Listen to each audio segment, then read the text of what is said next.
последнему матчу очень серьезная была борьба.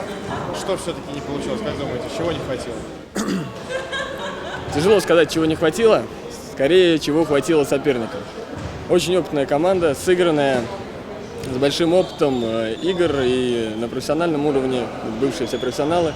Ну, собственно, и мы, конечно, не любители. Вот. У них получилось чуть-чуть более сыгранно, скажем так. Вообще, когда выходили на матч, понимали, что соперник не такой серьезный. За счет чего собирались побеждать? Ну, за счет неожиданной, скажем так, наглой и резкой игры, потому что уровень у них чуть-чуть повыше. Шансы выиграть были только если решительные какие-то действия предпринимать. Ну вот решительные действия в первом сете удавались. Почему потом? Они все-таки уже поняли, приноровились немножко? Ну, естественно, они тоже читают игру, смотрят, кто более сильный игрок, кто более слабый, вот, и строят свою тактику, исходя из этих знаний уже. Несмотря на то, что показали довольно неплохой волейбол, не смогли попасть в четверку. Ну, что больше от турнира? Разочарование или все-таки каких-то приятных эмоций? От турнира, безусловно, только положительные эмоции.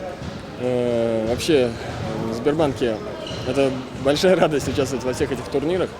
Вот самые важные турниры у нас получаются в жизни, потому что самая высокая мотивация среди своих коллег играть.